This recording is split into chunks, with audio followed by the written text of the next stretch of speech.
Yeah, very well.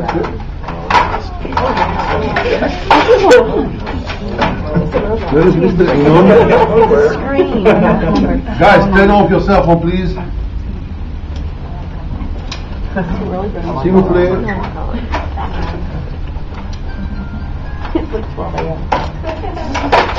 I love this music.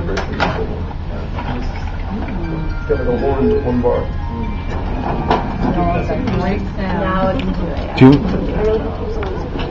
Shlomo, do you mind being filmed? You want to film me? Is that okay? I told you what. That's okay. You're not gonna make any money off of it. Never mind. You can have the rights to it. That's fine. Thank you. Appreciate it. Okay.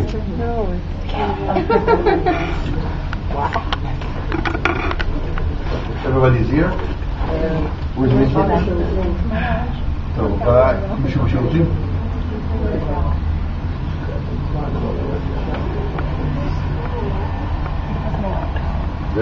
No, מעניינים. Hug the law. Who speak Russian? Who speak Russian? Is that how you speak?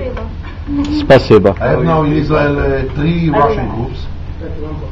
Tomorrow another 2 will come. По-русски.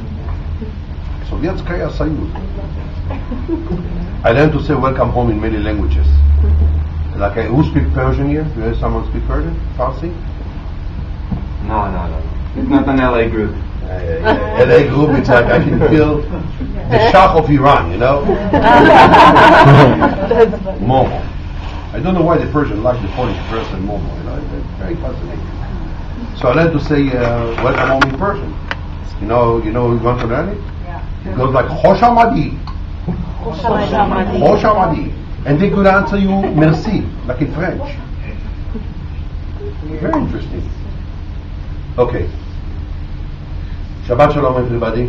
Shabbat Shalom. My name is Shlomo Lifshitz. Everybody calls me Momo. I'm 51 years old. I was born, raised in Israel. I live in Israel. I live here in a city called Kfar Saba. Here, it's like maybe 12 miles northeast of Tel Aviv. By the way, we are in Jerusalem. I am married. My wife Ofra, who is sitting downstairs working, waiting for me to finish. She's my classmate from elementary school. My girlfriend, since we were 14 years old. Come March 1st, we're going to celebrate 31 years of being married. Congratulations. There is future for love. You need to know, young people. You need to know. I'm going to speak to you a lot about love today. And we have 2 daughters. One, her name is Adi. She's 27 years old. She's married. One, her name is Michal. She's 23 years old. She's not married, but in the footsteps of her parents. She's a boyfriend for 6 years. I'm a lieutenant colonel reserve in the Israeli army. I'm the president of Oranim, and I'm the person who welcomed you yesterday in the airport by telling you welcome home. I'm sure some of you are thinking to yourself, with this crazy man, tell us welcome home, but we think home is somewhere between the west coast and the east coast of America, and of course everything in between. But I will tell you that maybe you guys, very gifted young people, you have 2 places you can call home. One is the place you guys live, and one is the only place on earth that really belongs to us Jews. The only place on earth with all the problems we have, and we have a lot of them. One problem we don't have. Here, nobody call nobody dirty Jew. For me, this is everything. But also I want to tell you, for us, you're not tourists coming to Israel. For us, you're part of our family who's living in America, who's coming home. And this trip is all about this. It's like we're not dealing with you as tourists at all. It's for us, you like, seriously, it's a family trip. If I tell the Jews who live in America, birthright Israel is a free weekend in Cancun, Mexico.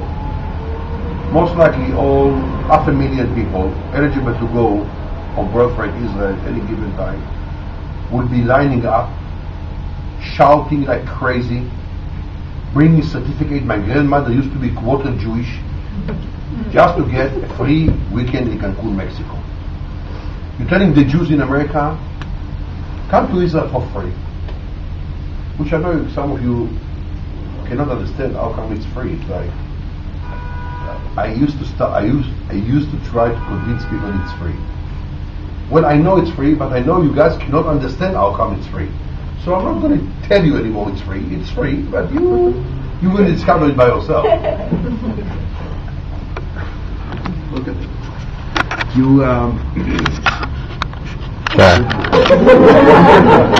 I just Momo for the movie star. You want me to? Well, you're the biggest star here. I think that's it. Let me take care of my survivors, you know. Please, me. I'm telling Jews, come to Israel for free. They're not lining up to come. Can you ask yourself why? I already made 840 buses of birthright Israel. It's a lot of people. I shook hands and said welcome home to 35,000 people. I spoke about the same messages to 35,000 people. After so many people, I think I know why Jews, even for free, not lining up to come to Israel. And the reasons are two. And basically I think this is also the reason that created Birthright Israel. The first one is lack of connection to anything Jewish. And the second one is lack of connection to Israel. But let's start with the first one. Lack of connection to anything Jewish. But instead of starting with you, I start with us Israelis. Israelis your age, whom you guys are going to be meeting on, which day you starting to Israelis? Tuesday. On Tuesday. Israeli soldiers, I think you have officers, because it's like not a child, it's a little bit more adult group. Israeli soldiers, boys and girls, going to join this trip as regular Israelis. They are soldiers because it's easy for us to recruit them to come on the trip.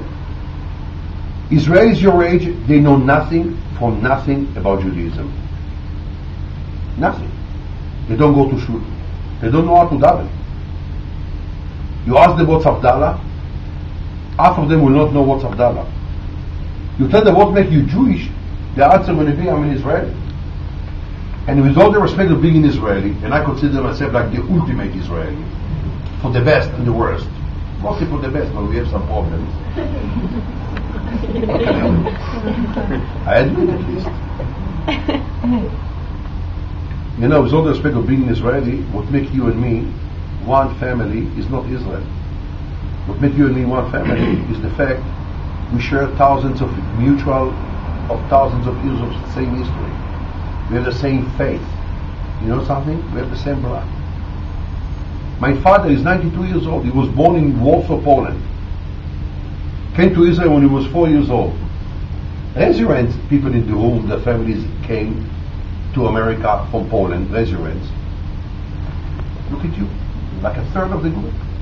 So maybe we are relatives. Maybe our grandparents used to be neighbors. Maybe we can make this session today in the main street of Warsaw. There are no Jews there almost. Still the name of the street is Jerusalemska. Today. Instead of it, we're doing it in Jerusalem itself. The fact you guys live there and I live here does not change the simple fact you and I, family. But I understand why Israelis think or describe the Jewish identity by saying I'm an Israeli. Because in Israel, it goes without saying you are a Jew. You walk in the streets, most of the people are Jews. You go to the supermarket, don't look for the U or the K or whatever. It's all kosher. That's what we are here. It's easy to be a Jew here. And I give you two examples how easy to be a Jew in Israel. But first of all, I want to know who is first time in Israel. First timers in Israel. Try to imagine what's going on in Israel in the eve of Yom Kippur. Can you imagine what's going on here in Yom Kippur? Can you imagine a country shuts down? Can you imagine country for 25 hours shuts down totally? No airport, no cars on the roads, no shops. Here in Israel, even if you